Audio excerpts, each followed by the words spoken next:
Today, we're getting into something really important for all of us, learning when and how to let things go. Right. We're talking about shedding stuff like judgments, attachments that don't serve you anymore, maybe expectations that box you in. Exactly. Think of this as getting you really well-informed fast on protecting your own time, your peace of mind, and, your energy. Mm-hmm. And we've been looking at this great conversation from the Master American English podcast. It's called The Power of Letting Go with Aaron and Evan, and Charlotte helped with vocab. Yeah, and while it starts from like an English learning angle, the core ideas are super relevant for just living life, Totally. It's packed with life insights. So our mission here is to pull out that practical wisdom. What things did they actually talk about letting go of? So you can, take back some control over your life, your mental space. Right. Especially if you want to get the key info without getting totally bogged down. So shall we jump into the first big one? The pressure of being judged. Oh, yeah. That feeling. Nobody likes it, do they? Whether it's your accent, your choices. Your lifestyle. Anything, really. And the interesting thing they discussed is why it stings and where that judgment actually comes from. Yeah, they made a really good point. Other people's judgments often says way more about them and their own stuff than it does about you. It's like a reflection of their own world, their own insecurities, maybe. Exactly. They shared a story, remember, about learning English and that initial fear, worrying what native speakers would think. That vulnerability. So relatable. But the breakthrough was realizing those outside opinions. They don't actually define your worth. Right. Or the effort you're putting in. And often the judgment, it's tied up in their own baggage, Yeah. Their past stuff, their fixed ideas, they just kind of project it outwards. And the message they land on was so powerful, you don't have to be understood to be valid. I loved that. Me too. The analogies were great. Yeah, you're not like a puzzle everyone needs to solve. Or a phone needing reception. Yeah. You're just a whole person, valid as you are. Exactly. And if you really take that on board, if you let go of needing everyone to get you, what happens? You find peace. It's that simple, isn't it? Just letting people have their opinions without you needing to constantly defend yourself. It's liberating. Okay, so moving from that, they tackled something else that can be really, really hard.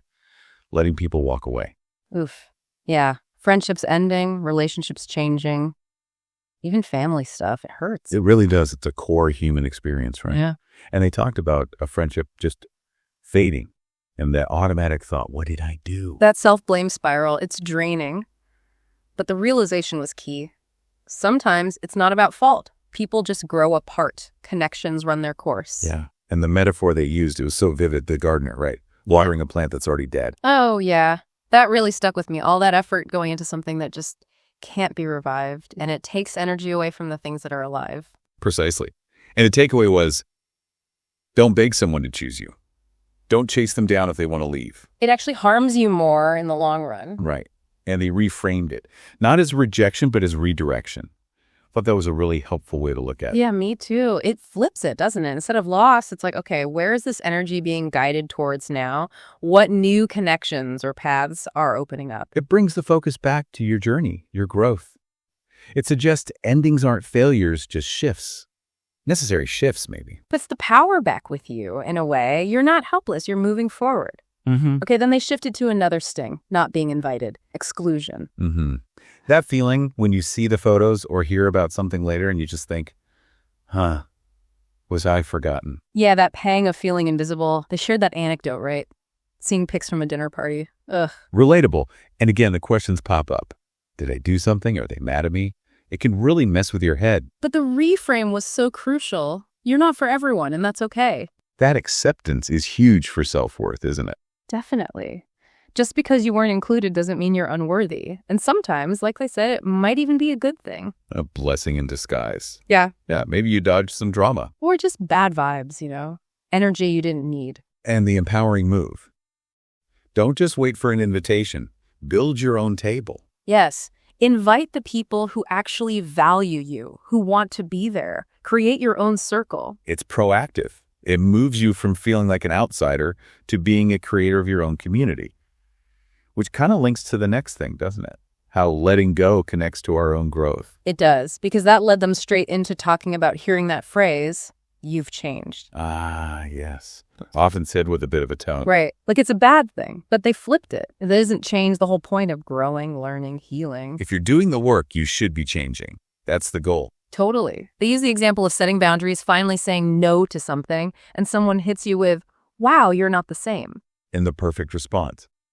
You're right, I'm not. And they dug into what's often underneath that comment when it's negative. Yeah. What it can really mean is, you're not as easy to manage anymore. Bingo, you're not fitting into the box I had for you. And the emphasis was, growth is powerful. It's not something to hide or apologize for. If your growth makes someone else uncomfortable, that's okay. It's not your job to stay small for them. Your priority is your path.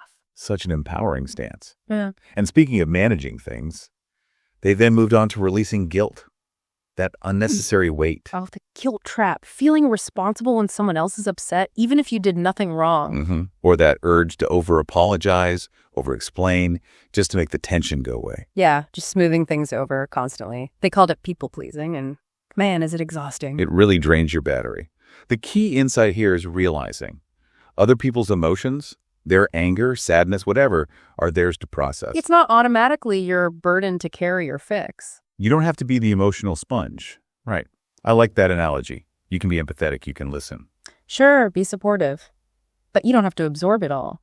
Letting them own their feelings is actually healthier for everyone. Healthy boundaries again. Okay, so this growth path. What happens when you feel like you're moving forward, but maybe people close to you aren't? Yeah, that's a tricky one. You're excited, you're changing, you share something, and you get crickets. Or even resistance. Because maybe your growth challenges their comfort zone. Right. And the temptation is there, isn't it? To maybe slow down, wait for them. But the message was pretty clear. It's your journey, your life, your timeline.